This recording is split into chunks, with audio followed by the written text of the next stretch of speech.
Run down. Quickie, quickie, I'm ready to start. I don't want you to miss anything that's important. Down, down, down, right here. 4 seats. 4 seats, right here.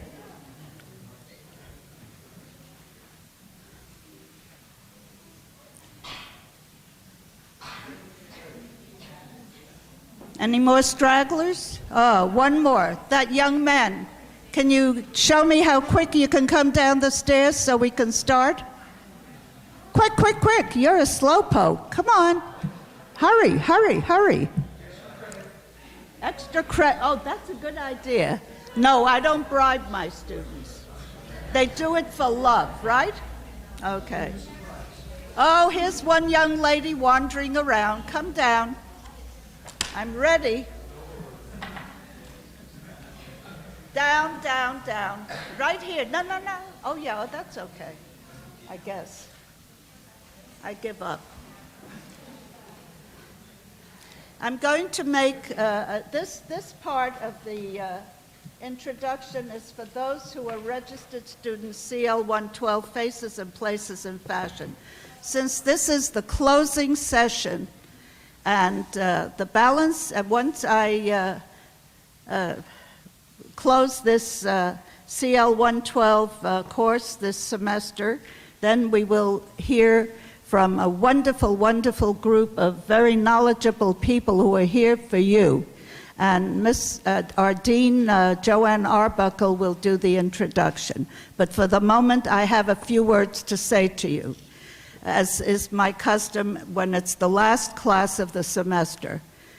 This is my 14th or 15th year it's going into as director of this very special class, which I designed to meet the needs of students planning their future in fashion. My satisfaction comes from knowing that you enjoyed both the lectures and field trips. This, I hope, has given knowledge that is beneficial to your futures. The purpose of this course is to introduce you to aspects of fashion that were given by the most successful members of our industry that you otherwise would not have had, and to network with the most famous, which you did. You came up after the class, got their cards, introduced yourself. The power of positive thinking was presented to you. Belief in yourself, integrity, and not compromising your beliefs, to make sure you maintained your principles in your performance, aiming for high quality of your product. Of course, mass market requires the same quality, because some people think because it's a lower end, you can give them anything, but that's wrong. And we learned that from some of our guest speakers. A poor pocketbook does not mean lack of understanding of quality. These you heard from Andrew Rosen, the CEO of Theory, Joe Barato, who was former CEO of Brioni, and then later Ralph Lauren Menswear, and he has his own consulting business, and Bud Conheim, the CEO founder of Nicole Miller, Jane Elfers, who was here 4 days before they asked her to resign, and she was wonderful. You know that. She brought the retail end to you. And Seth Morris, who is the president of Carol Hockman Design Group, another dimension. I feel confident you all will succeed in your careers, as we met Hilton Hollis, who is a recent graduate of FIT. He was here a few weeks ago, and you heard his success story. He has his own business, and he was and just fantastic. He's doing extremely well. And that's what I expect to hear from you. And one day, some of you will come and be my guest speakers and pass on your knowledge to the next graduating classes. I thank you all. If you need any help, please call me. I'm always available. Your exams will be online by next week. And call if you have questions. This is our last class, so please may I wish you the happiest of holidays and celebrate it fully. Thank you again and again. Today you will hear from members of FSN. I welcome them to all. I met them. They're lovely, wonderful, very able people that will pass on knowledge to you. But the one responsible for this is our Dean, Joanne Arbuckle of Fashion Design. And I'm going to pass this on to you. I got all emotional now. Pass the podium on to Joanne. Please take the podium, Joanne. And thank you. Thank you, Professor Papazian. Now what you're all waiting for, Fashion Service Network. We have a panel presentation today, and our moderator for this afternoon is Mr. Michael Stanley. Michael?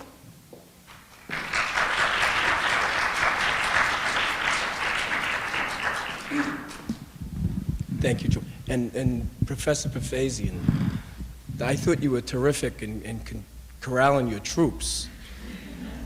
And congratulations. I could see that it's self-evident. It is. So what I'd like to do is just start out by saying that you folks are now looking out into your careers and where you plan to be and where you'd like to be. And I'm going to introduce my three very handsome and attractive colleagues on Fashion Services Network. They are. And the thing is, we were all in your shoes at one time in our life. We were. And frankly, I may fire myself tomorrow, and I may be back in your shoes tomorrow. So the first colleague I'd like to introduce is Stuart Kegel. Stuart, come up and sit by me, Stuart. Stuart is the COO of 24/7. He's in the business of staffing, both temporary and permanent, and they have a focus on fashion, beauty, and they represent some of the biggest names in those industries, home furnishings and retail. And Stuart was the very proud recipient last year of or his firm, in fact, of the Ernst & Young Entrepreneur of the Year Award. It was a very prestigious award, Stuart. And the next colleague is Andrew Jasin. Andrew is the founder and the managing director of Jasin O'Rourke Group. And Andy's business is a global consulting practice, mergers and acquisitions, brand management, licensing, royalty securitizations, advisory work, and among a lot of other things you do. Lastly, we have Kathleen Sheehan, and Kathleen is the president of ESP Trend Lab. People make that mistake? People that make that mistake all the time. I apologize. Do I look like a sporty girl? Well, you could. Kathleen provides trend research and consulting, and she's advised over 1,000 brands worldwide. Please sit. Okay. So what I'd like to do is ask a couple of questions to our panelists, and I gather if the audience wants to jump in and ask a question that I haven't thought of, it's perfectly acceptable to chime in. That's fine. Feel free. Okay. I'm sure they will. But the first question is, and I just briefly mentioned what you three of you do, and you're very accomplished. But I'd like to know specifically, we could start out with Kathleen. How did you get to where you are, Kathleen? Well, it was a long and winding road. That's the first thing I have to say. I actually started out studying accounting and theater, and from there I took a job and it was the Big 8 at the time, a CPA firm, and I was an accountant for about 5 years until they were forcing me to take the CPA exam, and I was thinking, oh my gosh, how did I get so far away from fashion and everything I wanted to do. So I went to work at Escada. I worked there for 5 years. Then I went to business school, and after business school and my job search, I met Ellen Sediri, who's now my business partner, and Alice knows Ellen very well. And I joined DSP Trend Lab then. So it wasn't a straight route, that's for sure. So that I can tell you for sure. Good. Andy?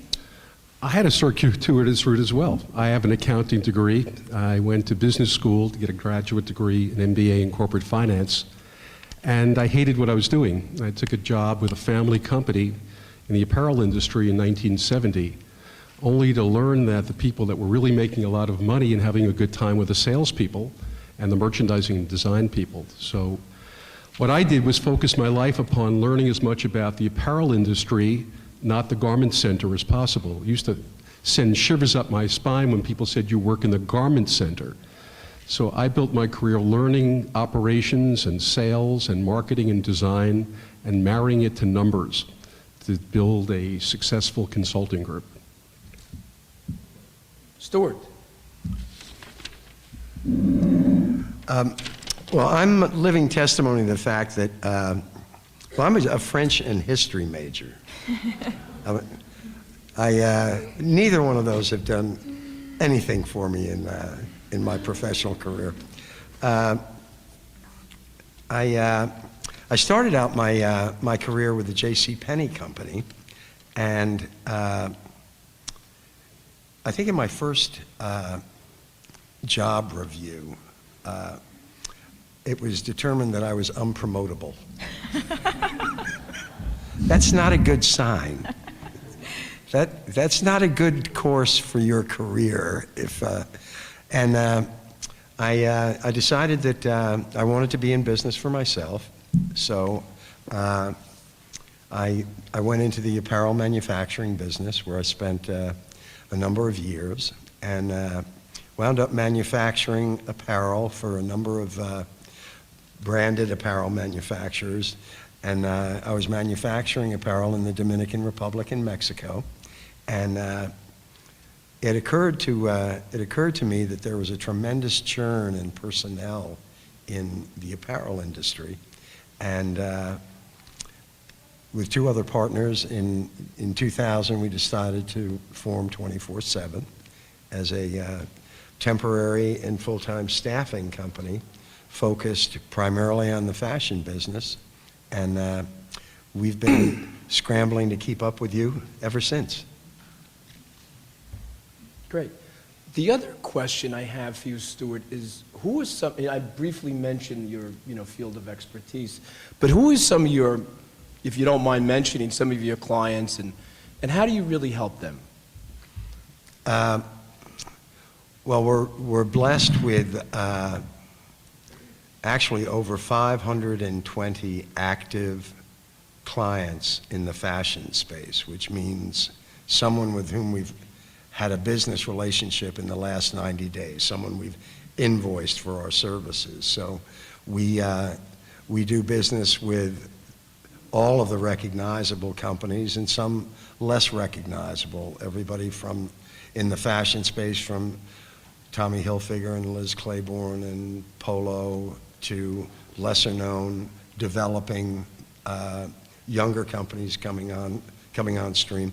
We do a significant amount of business with specialty retailers who spend a lot of time developing their own brands, whether that's Ann Taylor or Talbot's or the limited divisions or Gap or Old Navy or Banana Republic. So we have a pretty good exposure in the traditional fashion space, as well as in the home and beauty industries as well. And now we're focusing a lot of our attention on the marketing portion of, or the interactive portion, if you will, of what historically we're all involved in, which is apparel and how it gets to the store. We're now spending a lot of time in what happens to it when it gets to the store. How is it presented to the actual consumer? That sort of work product, which is much more related to graphic arts and display than just product design and development. Fundamentally, what we do is help companies with their products, from design to commercialization, and everything in between. The initial sketching of the product, the technical packages for the product, the sourcing of the product, the actual delivery of the product, the in-store merchandising of the product. So as long as it's product related, and that could be an article of apparel, a scent, a bedspread, a movie, it's all very right brain stuff, very creative in what we do. As a result, we don't do light industrial work or administrative work. It's all focused on the creative side of the business. So Stuart, just going back, we're in a bit of a challenge economic environment today. I would think you would agree with that, right? Absolutely. Okay, so the thing is, if you are a graduating, call it senior or wherever stage of your college career, and you're looking out now to get a job, and I think probably would be fair to say your temporary division is a lot more active than permanent placement today. Because Today. if a Liz Yeah, says, absolutely. listen, or I'm picking a name, a Liz says, listen, I need you, Stuart, to fill a couple of positions, but those positions are really more temporary.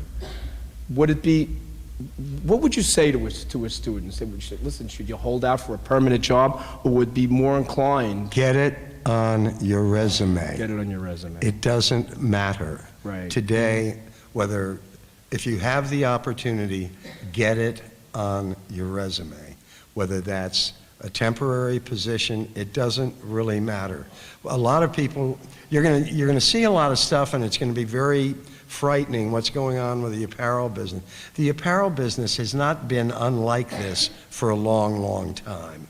You're just reading about it more. The reality is, frequently companies are looking to take, where heretofore they would hire people indiscriminately and launch a line. Today, they're looking to have freelance personnel develop the line, stick their toe in the market, and in the water of a new market, and determine whether or not that makes sense to pursue. That's a great opportunity to get terrific exposure, get your name on the resume, and get about the business of building a track record. That makes sense, but now when you craft your resume, do you put on the resume that it's temporary? Oh, absolutely. The fact of the matter is that the greater the breadth of your experience, the more valuable you are in an industry that pays a lot of lip service to the specialist, but the reality is a specialist is somebody who knows more and more about less and less. Generalization in the apparel industry doesn't hurt you, and the fact that you've had multiple tasks and freelance experience is a tremendous indication, A, of your flexibility, but also the breadth of your knowledge. Right. Okay. Kathleen, tell us what you do and who you do it for. Okay, Michael. So has anyone heard of ESP here? No hands at all? George? I've heard of it. Have us in the NPR. So, I know that. thanks. Put an N at the end. So we provide color, trend, and lifestyle research to major retailers, manufacturers of fashion, beauty, home, consumer products. Starbucks actually became one of our clients very recently. So our client base is very similar to Stuart's. Most of our business, over 50% of our business, is in fashion, but we're working with every retailer from Target to Saks Fifth Avenue. So as Alice said, really we say from luxury to mainstream. We work with the entire range of clients.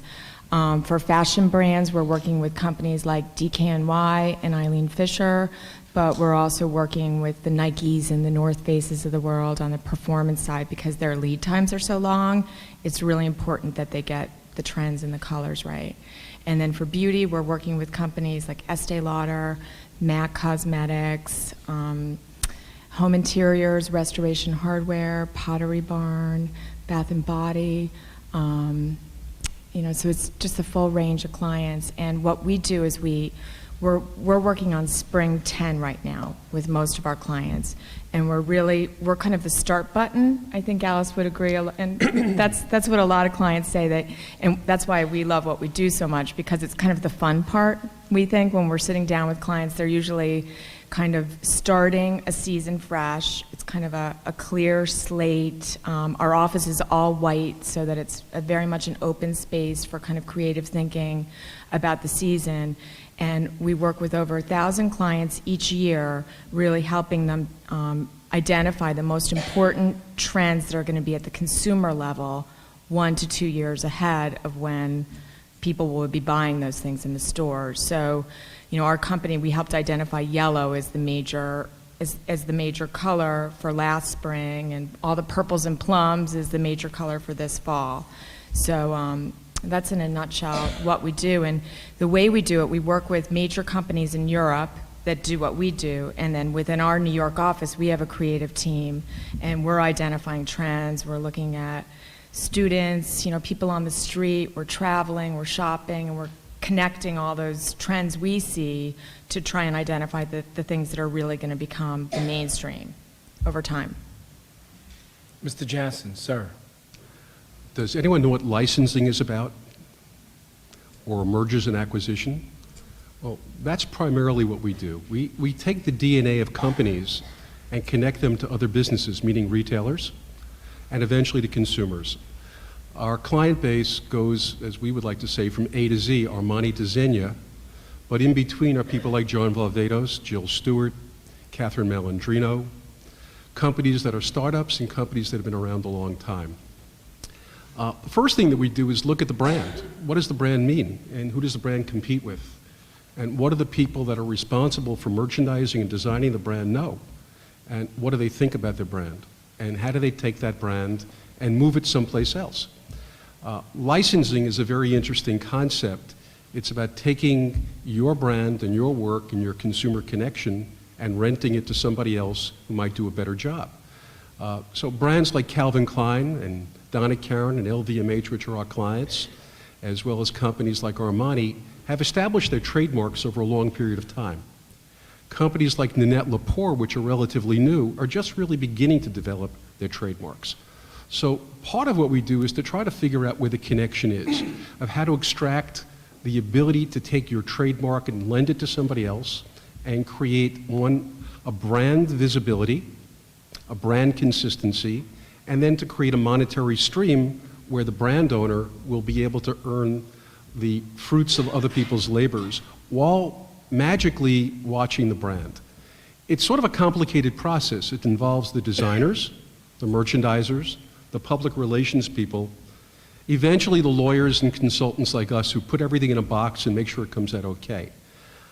The other primary activities that we work on, and that's mergers and acquisitions. Oftentimes you read about big deals, major companies that acquire businesses. Well, most of you are going to find out throughout your careers that lots of transactions are really strategic, where great new designers find backers or investors that are currently in business. A good amount of the design firms that you can see in the stores today are companies that have found or located good strategic partners. And the best way of really telling you what a strategic partnership is, something you really didn't learn here in school or in grade school earlier on, 1 and 1 has to equal 4. Not 2, not 3, but 4. Value added is the key.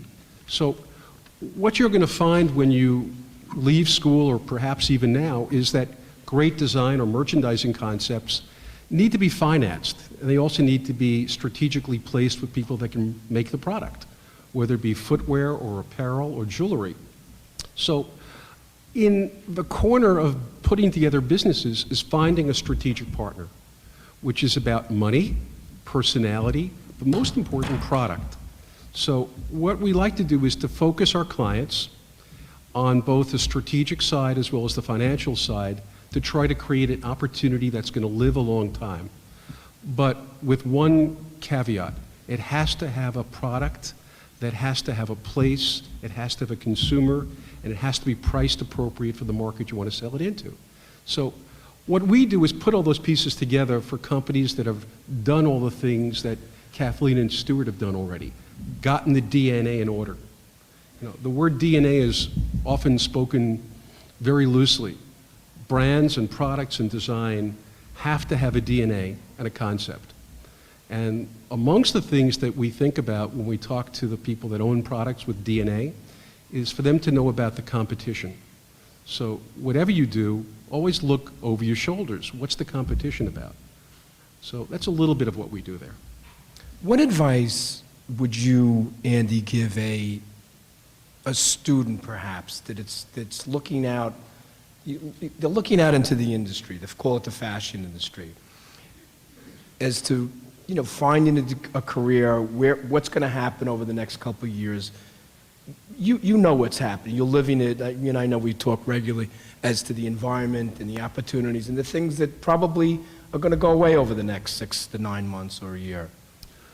Get your foot in the door. As Stuart said, build your resume.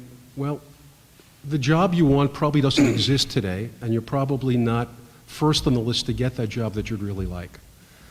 Get in the door and shine. Get in the door and shine things in that room. Make your presence felt. But while you're there, learn everything about that company that you're working for. Learn everything about the competitor. So you can be smart enough to talk to your supervisor, your head of design, your head of product development about what you see. Be a spokesperson for yourself, but be a spokesperson for the company you get the job with. I think all of us started our careers someplace other than where we wound up. I started in sales, and once I was in sales, I realized that I better learn about production. And once in production, I learned that I better learn about merchandising, of how to put the puzzle together. And once I learned merchandising and had the background in sales and background in production, I then became qualified to become an executive. And quickly thereafter, you get recruited. I mean, at a very young age, I became one of the presidents of Jones Apparel Group because I was able to walk into a room and talk about the things that I saw about that company. I sold myself in. But my first job was the lowest level sales job possible. I carried a bag for other salespeople. When there used to be buying offices in New York, on Wednesdays and Fridays, I used to carry that bag up to the buying offices, waiting for hours for an audience for someone to see me. And most of the results weren't that positive. They used to say, come back next week, or wait online after the other guys who were really important. But persevere, be persistent, but also shine. Shine and toot your own horn. But listen and watch the stuff around you. So it's not an easy time in fashion, but you're the future. You have new ideas and new experience and new thoughts that you can bring to people that are waiting for you to shine. Kathleen, you recruit not directly out of college, do you? Yes, yeah, we recruit entry-level positions. Not that many because we're small, but we do. I know, but if somebody here, for example, in the audience, is true. interested in everything, I don't know if you are, I mean, what you can do Yes, please, yeah. be in But- touch with me. But the yes. question is that, what do you look for? I mean, forget about the credentials, but what impresses you on an interview?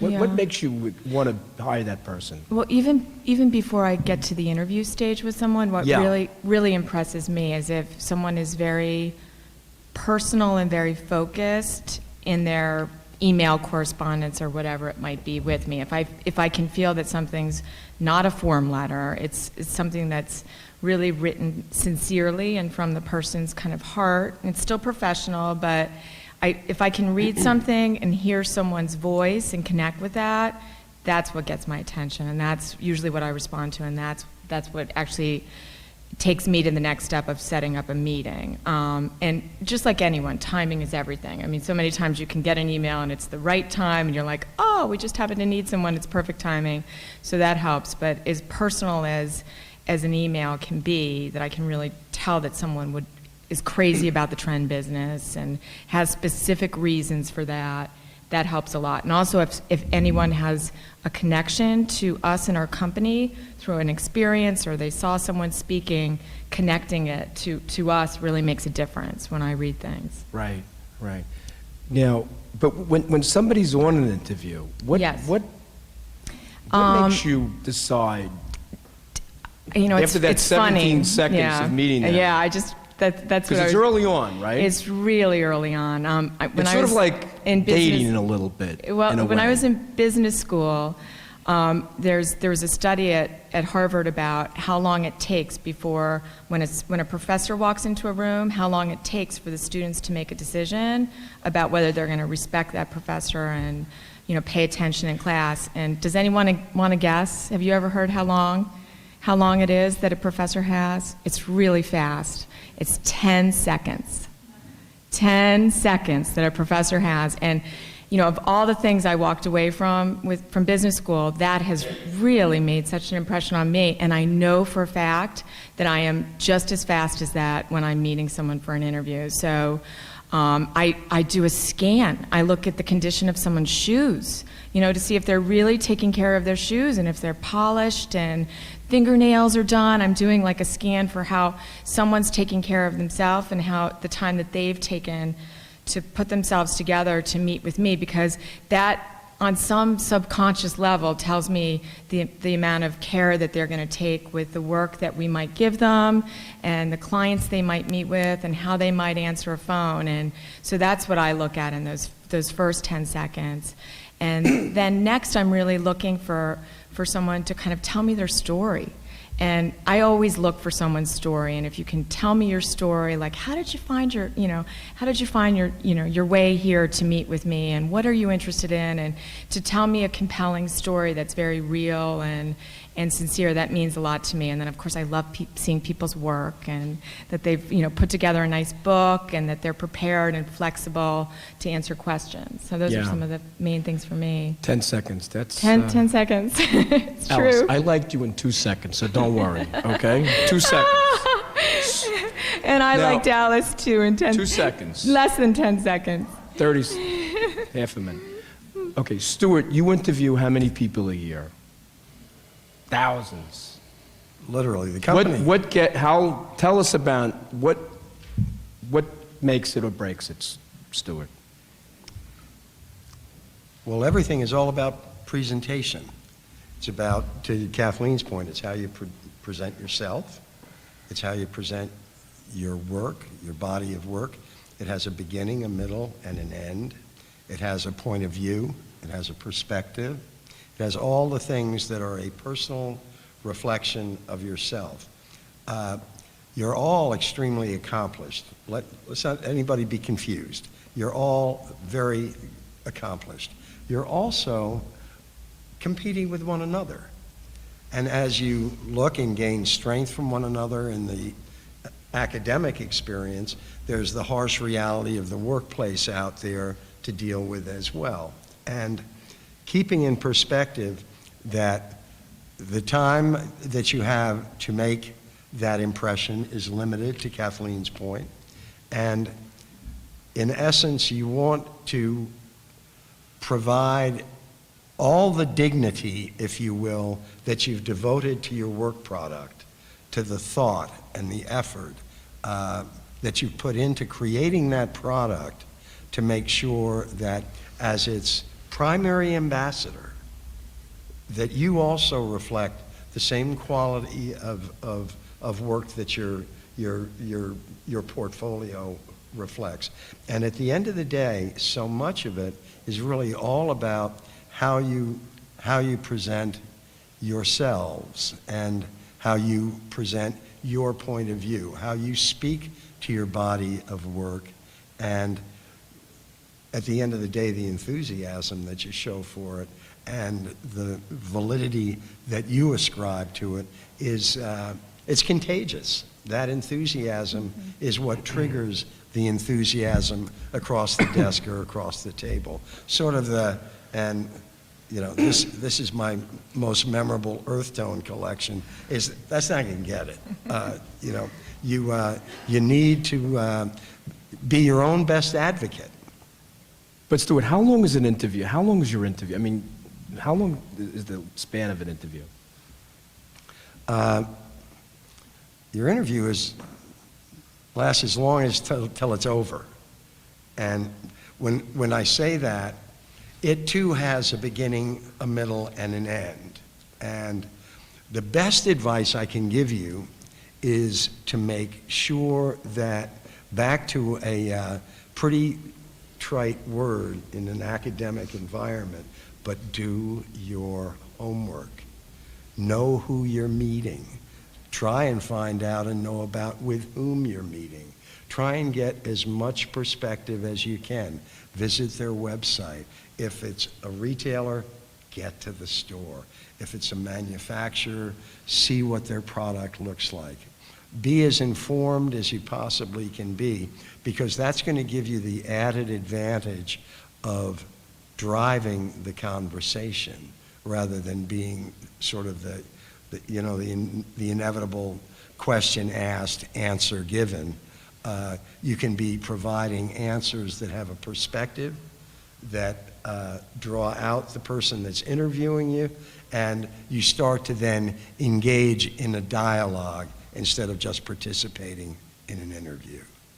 Mr. Jasin, do you have any comments on this subject, sir? Not many. A life's worth of comments. To Stuart's point and Kathleen's point, you're interviewing the company that's interviewing you as well. And with the internet and the ability to visit stores and learn about competition with your education, that process of the interview is a very studied process. Work at it. Practice. Practice what you're going to say. Be a bit like a chameleon, but don't be plastic and fall apart and melt. Adapt into the circumstance of the interview and interviewer, and read the audience before you go in, and read the audience while you're there. Interviewing is a very difficult process, but you know more about you than anyone will ever know, and know more about their product than one would expect you to know, because that'll short cycle the process. If you can walk into an interview and be prepared, you have the chance of winning that interview. Walk in unprepared, the chances are pretty well that the competitor, the student next to you, your friend, will get the job. So know, study, be prepared, know the product, and know what you're going to say before you get there. Anticipate. Yeah. You know, I don't interview much, but we don't recruit typically out of college. And I don't think I mentioned what I do. I'm in the financial services arena, and we provide financing for typically fashion people, and our names could include a Diane von Furstenberg, who was here, was it 2 weeks ago? I don't know if you got a chance to see her. She was really terrific, very funny. To Tula, to who else, Andy? Come on, name some of my clients. You name it. We do about $4 billion in annual sales of predominantly fashion product, whether it's home furnishings and shoes and jewelry product, John Hardy, you name it.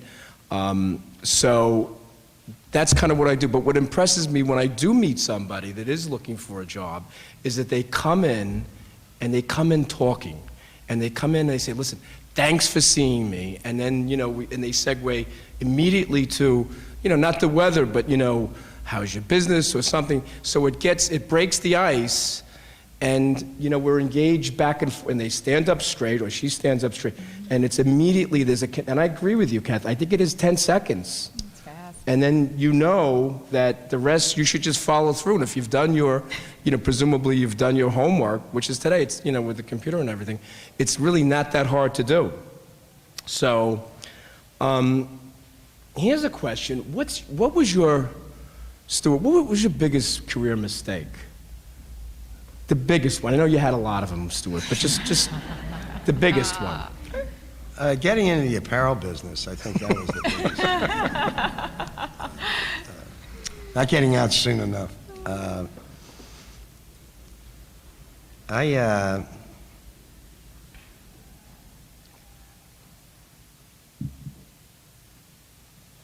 Thinking that with all of the information totally available to me about offshore manufacturing, that I would be able to do it better than the host of bodies that were strewn in the street who had encountered pretty predictable mistakes. I think that was the biggest mistake I made in the apparel manufacturing business was underestimating the difficulty of communicating in a foreign land the objectives that you wanted to try and convey, and underestimating those. And I think there's they say the definition of insanity is repeating the same action over and over again, expecting a different result. I kept expecting that the result was going to be different, and it really never was. It was always the same result, but hope against hope. So I think from a manufacturing standpoint, thinking that offshore manufacturing was going to be a lot easier than in reality it was. Yeah. Andy, did you ever make a mistake in life? Couple. Try to repair them all the time. I guess it may sound like an egoistic response, but as a young man, I was the president of a company that owned Karl Lagerfeld's business. We were the license holder of Saint Laurent, Ralph Lauren Women's Wear, and Calvin Klein. And I guess from a matter of hubris, pride, I believed that the brands were more important than the business. Thinking that the fact that we owned these brands and made the product and shipped the product and spent a lot of money that would be unscathed from retail problems. And I guess because of this false ego, I didn't learn enough about how retailers treated the supply side. And I guess the expectation was the brand is stronger than anything that can go on in the retail world. And it took a long time to realize that though retailers need brands to be successful, it's not like two ends of a horseshoe being close together. It's like two poles of a magnet being this way. And I don't think that I or many of the other apparel manufacturers in the 1990s spent enough time learning about the retail world and how sort of one-sided it might be unless you do a lot of work for the retailers, meaning promote the brand, put it in the right store, right place in the store for them, price it properly, and then of course a word I think you might hear every now and then, understand what markdowns and chargebacks might be. So if there was an error, it was not putting the weight on how strong the retail community really is. And in the brand and design world today, there needs to be a balance of understanding of the power of the brand and the production and the development of the DNA, but most importantly of what the retail community is about. So I strongly urge all of you, as you develop your careers and move forward, to really understand retailing, understand retail mathematics, and understand retail display, and align yourself with people in the retail world that will help build your careers. Okay, but when you mention retail mathematics, specifically, what do you mean by that, and how do you learn about that? I gave away a lot of markdown money. Have any of you taken courses in retail math here? Basically, okay. So I'm going to give you a quick lesson in retail math. Something that is sold. How many of you are in FMM? Raise your hand. What's fashion marketing? Okay. How many? Raise your hand high. Okay. The rest of fashion design? Raise your hand. Well, very important for the fashion design group is that there's a business aspect to design and a business aspect to sales. And the connection between merchandising, design, sales, and corporate finance are a very, very strong connection. So retail lesson 1 is you sell something for $5 and the retailer normally will mark it up to about $6. One would think $10, mark it up to $11, And there's an expectation it's going to sell through at a certain rate of sale, which may or may not be possible. When it doesn't sell at a rate of sale that's expected, the retailer asks the vendor or the factory for consideration, called a markdown. It's very important to understand the dynamic between the cost of a product, the wholesale of a product, and the retail of a product. And it's going to take a little bit of time to go through it, but rather than do that, it's urgent to understand how those matrices work, and then most importantly, to understand what expectations are of the retailer. When things don't sell at an expected rate of sale over a period of time, retailers traditionally have gone back to their supply side for money, chargebacks, consideration. And the ability to control your profit or to control your product lies upon your ability to understand those numbers. So I encourage all of you, in design as well as merchandising or even academic students, to spend time learning. And if any of you need advice and learn more, please call me. Okay. Kathleen, your mistakes.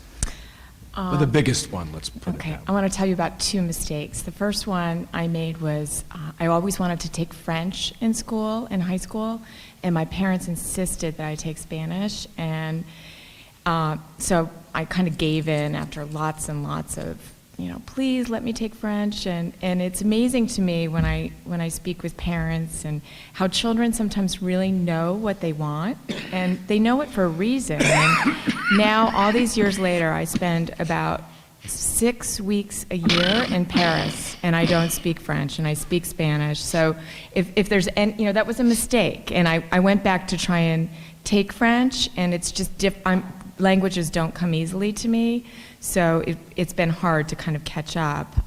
So that's one little mistake. But probably the biggest mistake I made directly relates to what Andy said in my career, and that's that I never did a retail training program.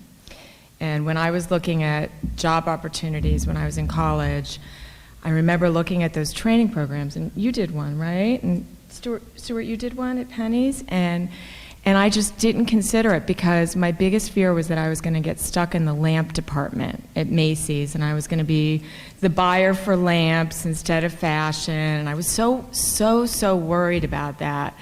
And it was really ridiculous because if I had done that, I would have come out of that program. It doesn't matter what you're buying. You're buying, and you really understand retail math, and it would have applied to any product, really. And I probably could have sidestepped myself over to fashion. So, if you don't get that experience early enough in your career, that kind of merchant experience, it's very difficult to get later on. And I'm lucky enough that in my career I had some people who kind of took a liking to me and kept me by their side in meetings and took me throughout those areas of a company, like sales, but I never really got it directly, and therefore it's kind of a hole in my resume. And it's so important, even if you're on the design side. I totally agree with Andy, just understanding retail and the basic principles of it. So the merchandising, buying side, super important. Let me just come back. Andy touched on a very interesting phenomenon about the retailers going back to their vendors or their sources of supply. But what about, Kathleen, I want to ask you this question. What about those, what they call, or what I refer to, those captive retailers like a J. Crew or an H&N, that they arrange for their own design and sourcing. What do you think that the future of those stores are versus, a Macy's or a Saks and a Neiman's? Oh, I think they have brilliant futures, because if you look at like a Zara, they can get immediate feedback right from the selling floor, from the sales associates, that kind of goes right to the designers and the people in merchandising. So they can be very responsive if they see a trend. If they, a few months ago, plaid dresses were flying out of Zara, and I was one of them who was like, when did you get these in? I want it, and so they can immediately report that back, and I think that's an advantage that it's going to be a few steps removed for the department stores to be able to get that immediate feedback and to put the right things in the store, because that's, after all, the principles of retail, right? The right product and the right location at the right time at the right price. So I think they have great futures, and the Gap, is definitely heavily investing on the merchandising side, and they were one of the first. J. Crew is doing great. We're always telling people to look at J. Crew. Yeah. So then, Andy, what's the future of brands then? Well, if you look at a lot of the stores in center cities and in malls that have names like BCBG or Guess or Steve Madden. They're brands, and they themselves have opened their own outlets, their own stores. Ralph Lauren, Calvin Klein. It's very important to be able to tell your story to the department store because they give you big orders. But in order to control your destiny of your brand, as Kathleen said, you need a laboratory. The laboratory serves to give you instantaneous feedback. It allows you to look at your customer directly and talk to him or her. It allows you to experiment with new product.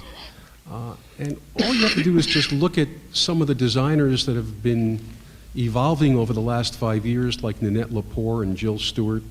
It's a walk down Soho or Tribeca, the Bowery, and you'll see that those designers have opened stores not because they like having stores, they need to have stores.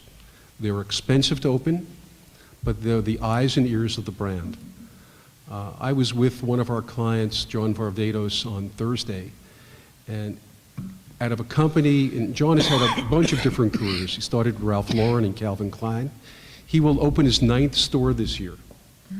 And those stores perform at a level 5 or 6 times greater than any of the product he has at Saks or Neiman Marcus, primarily because it's an environment, it's fun. He talks to his customers. Saturday night in the Bowery, there's a great drum set going on. That's the spirit of what retailing is about. It's about entertainment. You know, Marvin Traub, who was the chairman of Bloomingdale's, an investment banker, wrote a book called Sell the Sizzle, Not the Steak. And that's what retailing's about. It's about the circus. It's about making people walk into that store, through that portal, and entertaining them, but selling them product. So the future of retailing and the future of design is a combination of your own stores and finding a more broad-based distribution where possible. Developing the stores its own brand like J. Crew and Zara, obviously those work, but it's a whole different philosophy. So amongst your travels, look at those stores. See what distinguishes them from each other.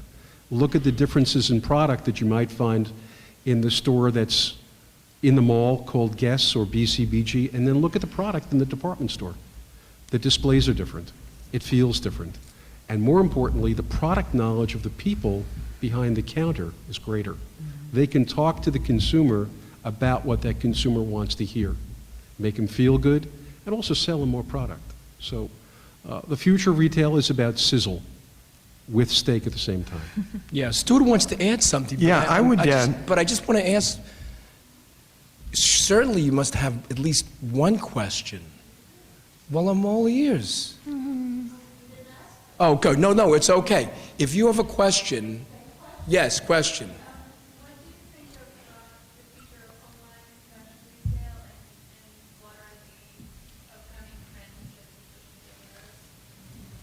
What was the first part of the question? Online. Oh, gosh. Enormous. Yeah. Enormous. Yeah, do you want to? Yeah, we've seen a tremendous shift, obviously, from traditional department stores to specialty stores to really superb online merchants. And it's pretty understandable if you stop and think about it. They're frequently communicating directly with you, the consumer, with us, the consumer. The information flow is tremendous, and the ability to personalize the transaction is enormous as well. There's one point I wanted to make about, there's one word that we've heard Kathleen and Andy say that I think is really key here, and that word is product. We keep talking about product, and regardless of the distribution pattern, and that's why I'm so encouraged that there's so many design students here, it doesn't matter how timely the delivery of the wrong product is. It doesn't matter how good the quality of the wrong product is. It doesn't matter anything except the integrity and appropriateness of the product. Those of you who raised your hands and were in the design area are really at the sharp end of the stick. It's a great position to be in. Regardless of the times or the environment, you're square in the path of opportunity, and I really encourage you to you may not start designing the thing that you believed was where you were going to start, but stay with it, because it is truly the differentiator in the marketplace. And the closer you are to the correct product, the more successful you're going to be. I'd like to speak to that for just 1 second. Have any of you seen a group of stores called Brooklyn Industries? It's a client of ours that's been in business now for about 7 years. It's a husband and wife. He started as an artist, and she was a business person in the apparel industry. And he had a dream. He worked after being an artist for several apparel companies, and he began selling messenger bags. And the messenger bags caught on with a logo with the skyline, actually the Brooklyn skyline. They will open their 25th store at the end of this year. By following their dream and following their customer and having a product appropriate to where they wanted to put it. Mm-hmm. Everybody told them it would fail. But they spoke to the customer. They spoke to you as the students, because they looked at it and said, I want to sell something at the right price for the right moment in time that may not be investment clothing, but the right clothing. And again, it's finding the product and the time that makes it work. So the word no is a tough word sometimes, but you have to sort of fit it into the little world that you live in. Yeah, yes. This gentleman right there with, yes. No, look at me. You. No? You don't have a question? Okay, this young lady, yes.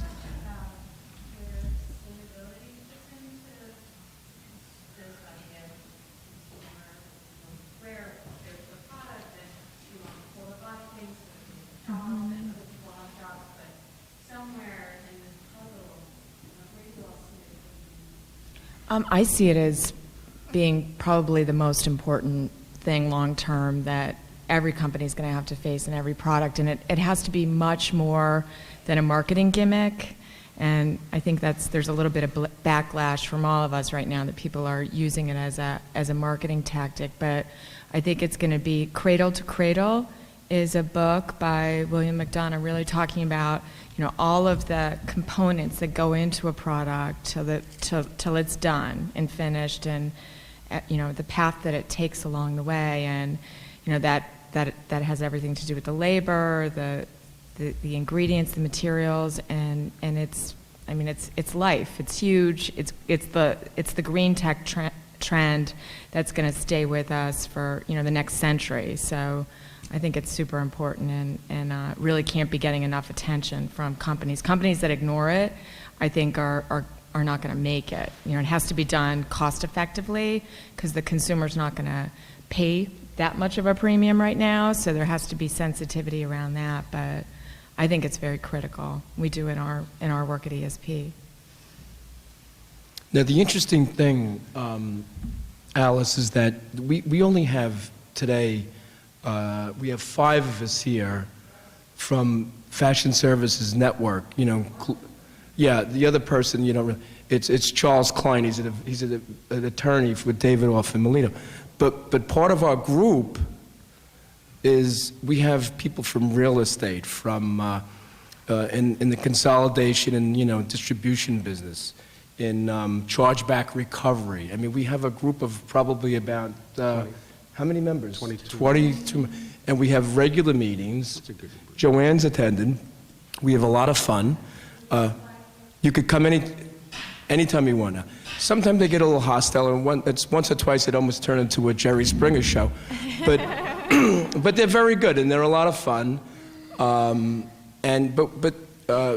Customs intelligence, all type of information that every sector of what you would need if you were in the fashion business, accounting services, and the like. We have a website. But I just want to mention that. And Charles, thank you so much for coming. Someone else had raised their hand. Yes, young lady.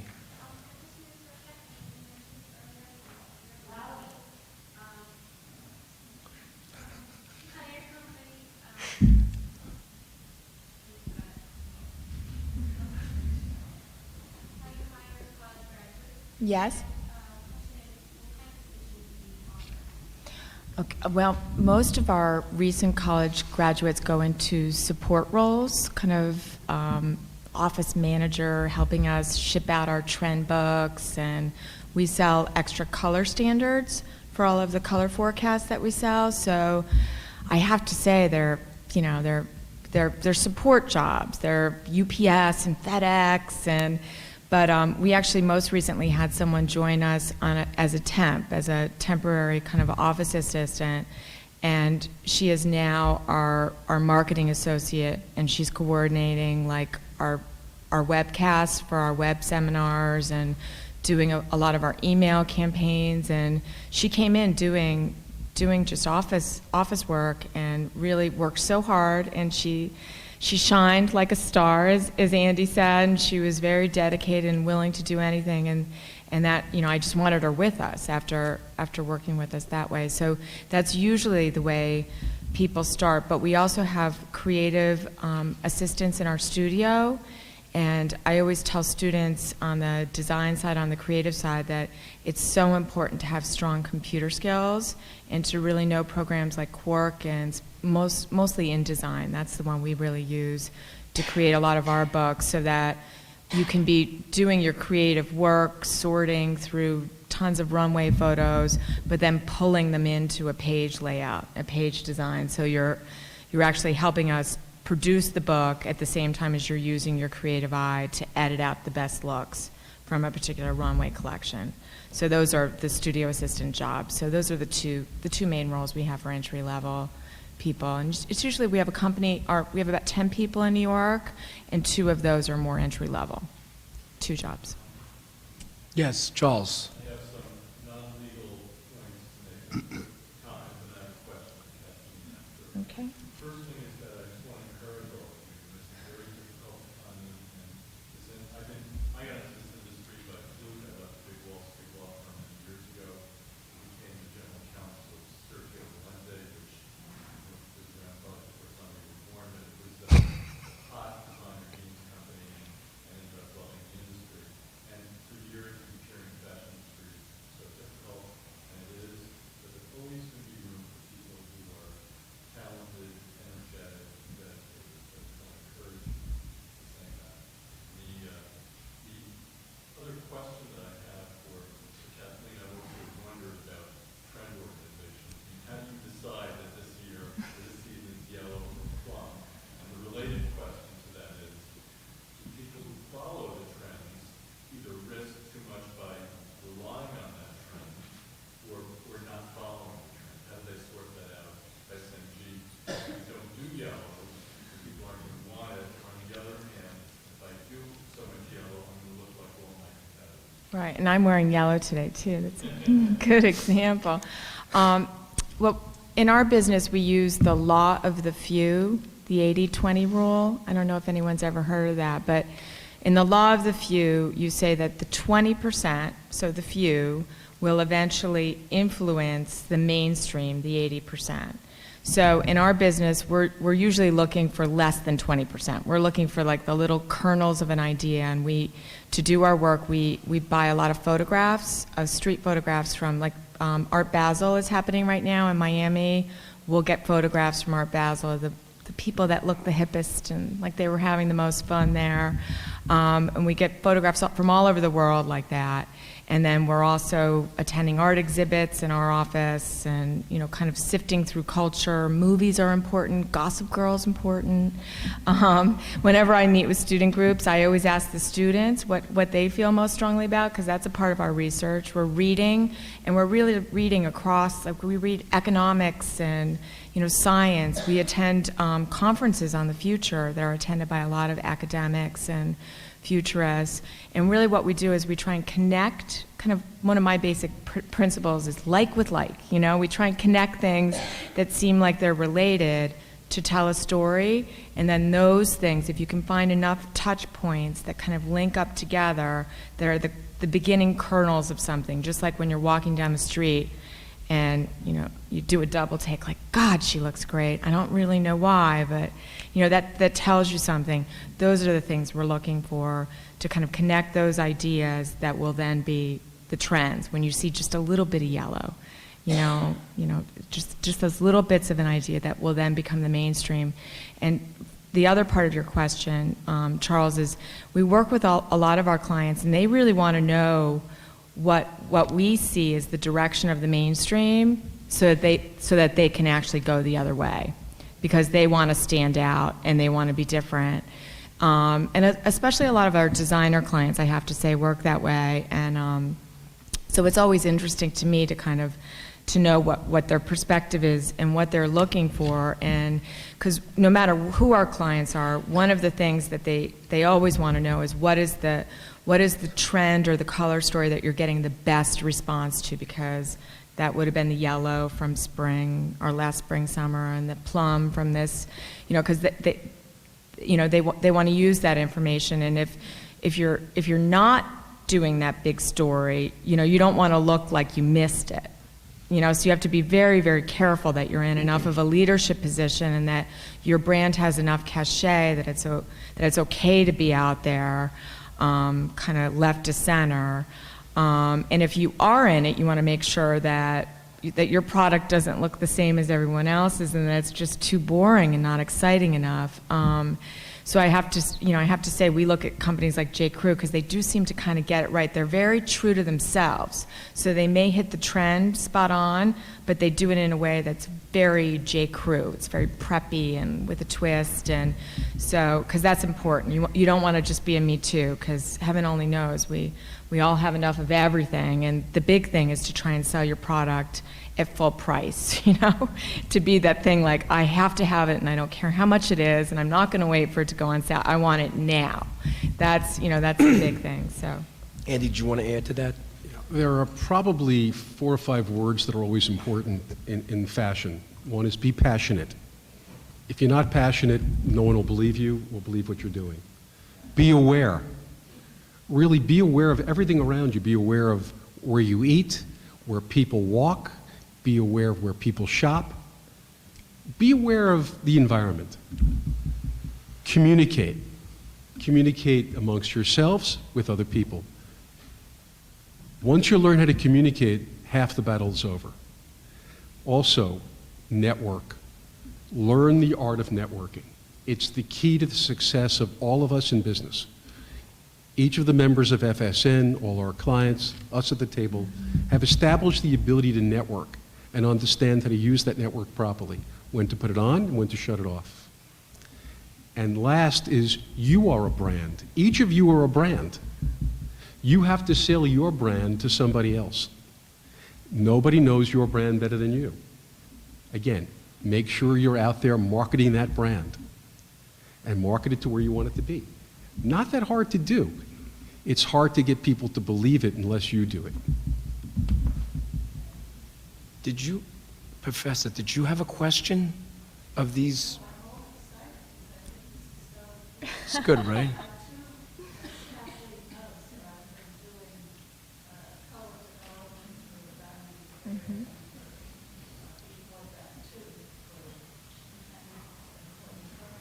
Right.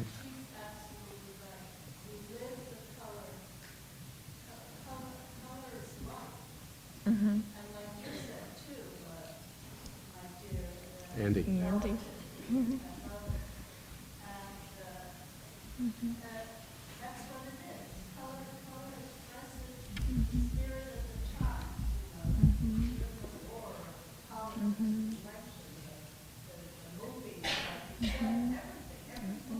Right. Right.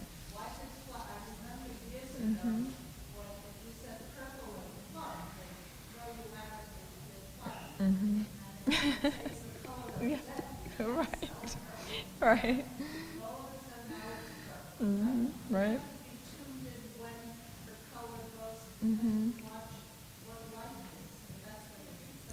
No, that's good. That's good. But if you have, it's okay to ask questions. Normally they're very expensive, if you had to engage them, and this is for free. Charles, they don't charge by the second like you charge.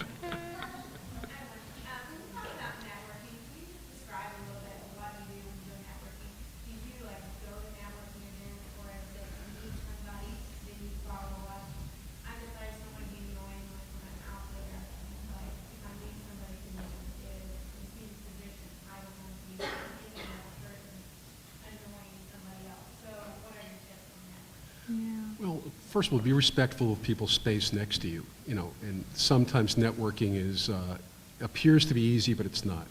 The person sitting next to you, did you say hello yet? Did you say hello to the person next to you yet? And next to you? Carry a business card, even if you're a student. It's always nice to give it away with an address and maybe just say student on it. I'm interested in finding out. Business people don't mind people networking. If they don't have time and they're really good at what they do, they'll call you back. I mean, Dean Arbuckle has sent up countless students to meet us. Some graduates, some non-graduates, and we've spent the time networking with him, and makes us feel good. Definitely. And allows them into the world that they couldn't get into normally. Networking is not a lesson, it's a thing. You can't read a book about networking. Networking is what you do every day. And people actually want to give it away. Genuinely. You find most people they're probably flattered, that you're talking to them, and they're anxious to really communicate. The people who don't have time, the information they've got isn't worth knowing. The people who are busy and doing all have plenty of time. Yeah, that's so true. I remember someone once telling me that one of the best things you can do is ask for help. And that was kind of news to me, ask for Absolutely. help, be vulnerable, I was like, whoa. And I tried it, when I was meeting people, like, I need your help, I'm in this job search and I could really use some help. And it actually it worked. It was much more effective than I thought it would be. And I find I do so many informational interviews and speak with so many student groups. I totally agree with Stuart that people are really, because it makes all of us feel good, and we've all been students at some point, so. And I think one of the things that really helps me want to meet with someone afterwards, if I meet them out socially, is just kind of connecting in a kind of real way.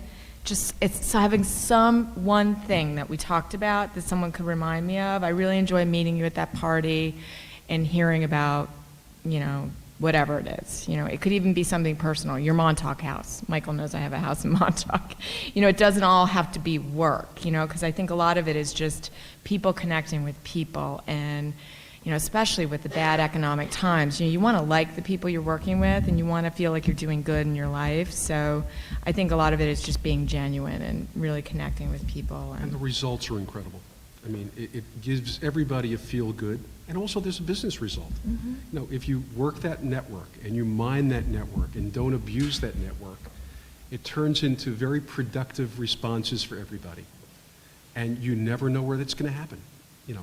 That's what we do. And the network you create today, and if you maintain it in some form, is the network you'll build from for the rest of your careers and lives. It's a lot of fun. And it doesn't mean you have to be in touch with somebody all the time. Right.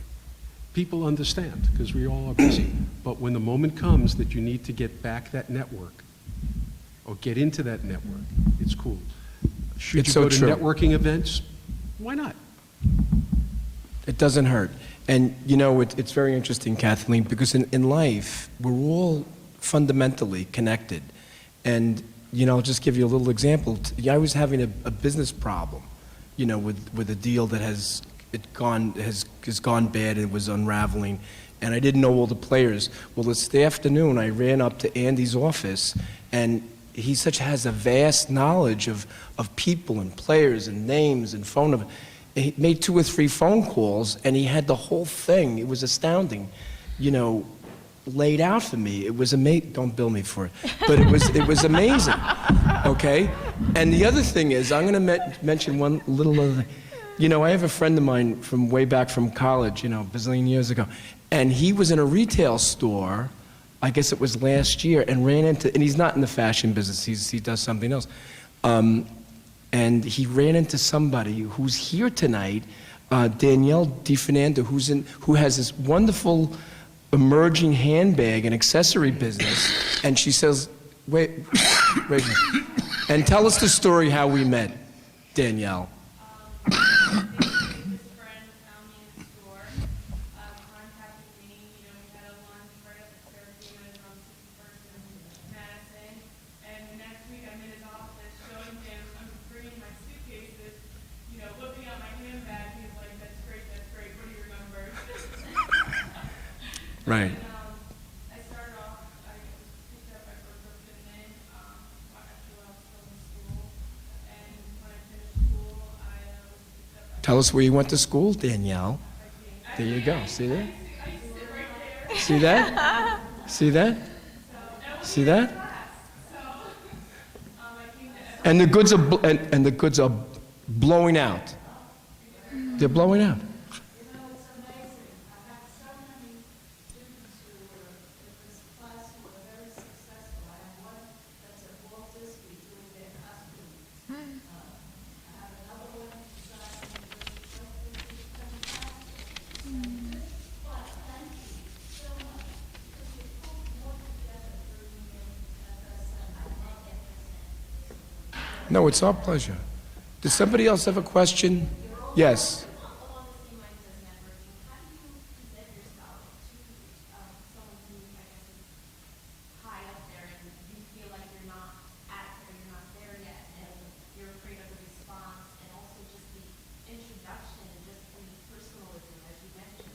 How do you get that across when you're just a student or you're just, But if you were a student or you were already employed in a company? you're presenting yourself or you're speaking to or you're introducing yourself or like, for instance, that whole first initial meeting. Well, I think as the panel mentioned before, if you had some sort of a nexus or a connection to that person, that's a help. Because then, people that'll call, it's hard to really get in because I'm, sort of a busy guy and I'm dealing with things. So it's, unless I'm speaking for myself, but I don't, what about the three of you? How would you get to you? Be yourself. Right, but how do you Be get yourself. there, though, Stuart? How do you break the ice? So you won't see. Well, I mean, maybe in your case, if somebody emails says, "Listen, I want 5 minutes," it's never 5 minutes. But if you ask Stuart for 5 minutes of his time, Stuart, would you see somebody? Absolutely. Okay, there you go. Yeah, I There you go. agree. Like, look at you. You're adorable and you're full of energy. Yeah. Like, who wouldn't want to take the time? But it's sometimes hard by email to do things like that. I gave advice to a student one time who really wanted to work for Peter Somm, and she had a few other designers, but she was very, very focused. She was, I think, of Japanese descent, and she just had a real connection to certain designers. And she was like, "What do you suggest I do?" And she asked me for advice, which I thought was good. She was going like a step closer. We went to the same business school. And so I ended up suggesting that she do something very personal, and she sent a little shopping bag with like a single flower in a little tiny vase, very tastefully done, with like a personal note to him. She ended up doing an internship there, and then she got a full-time job offer. So, and it's, just as Stuart said, she was being herself, she was very true, she was also very focused, she knew what she wanted to do, and, she got the job. I mean, so it can work. The other thing I may add is that you want to sort of, if you're speaking to like a big shot, like, one of these three people, you want to be respectful of their time because they're bombarded with things, between phone calls and you got a meeting, you're around. So you want to be, as Kathleen mentions, you want to be focused, get it right out, and then, certainly be respectful of their time. Because if you get the shot, to sort of, get up to bat, you want to just say what you have to say and then beg off, right or wrong. There's the cold network opportunity where you don't know anybody, and you're going to try to find out the means of getting into that door, whether it be a great letter or a note, or going back to the dean or deans or your professors and saying, "Can you get me to there?" The other network is the relationships that people build. And I think there's a quick story we'll tell about a client of mine, and I think of Charles and of yours, Zac Posen. Zac, as you all know and have read, is probably America's new great talent to be developed over the next years. But he didn't have a business 5 years ago, and his mom knocked on everybody's door and networked with everybody in New York and California looking for someone that would talk to her son, looking for someone that would spend a moment of time. And eventually got to enough people to allow him the chance to ply his craft, which eventually became invested in by Sean John and today by Ukaipa. But again, working the two different types of networks through the relationships. And a valued client of 24/7. The other little thing I want to Just want you mention to know that. is to this young, don't be afraid to try to make contact with somebody that you want to speak to, right? I mean, Danielle, was it so nerve-wracking when you walked into my office that day? But was I that mean?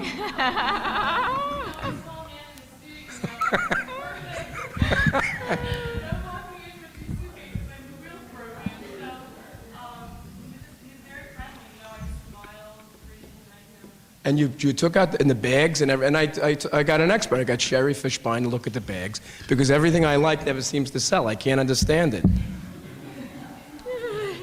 But they do. But she's very talented. But what do I? I'm in the money and numbers world.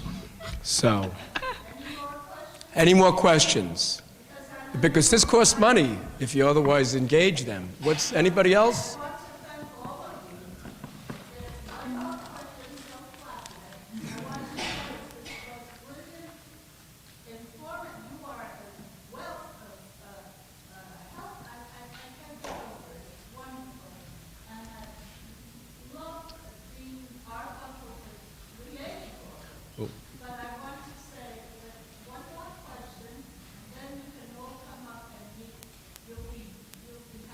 Sure. Absolutely.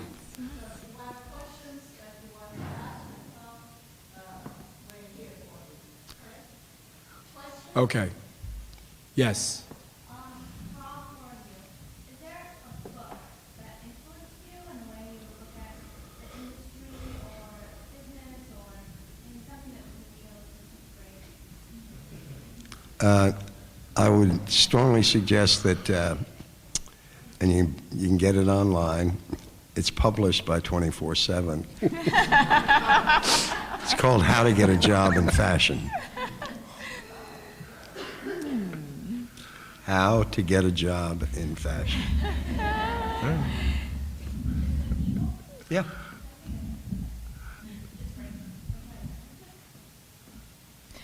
I can tell you about a book I read. It was called Wishcraft, Wishcraft.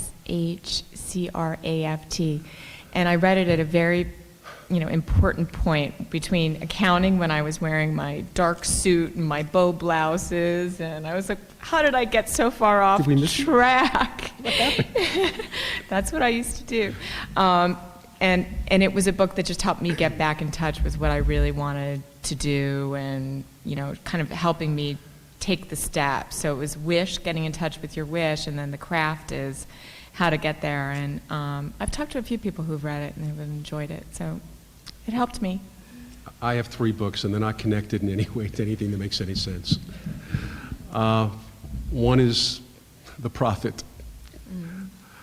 The second is The Tipping Point. And the third is a book I'm going to describe to you, which you can't buy. It was a gift given to me, which I think at one of the FIT seminars we talked about.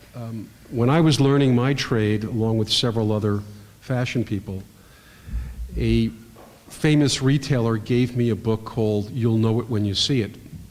And you can't find it. It's a book that I'm writing. It's a diary. It's an empty-paged, Moroccan-bound, leather Moroccan-bound book with a note from somebody who is no longer here named Rose Wells, who was a chief merchant at Bloomingdale's. And the note was, Dear Andy, if you want to succeed in fashion, fill up the pages with what you eat, what you see, what you read, and what you smell.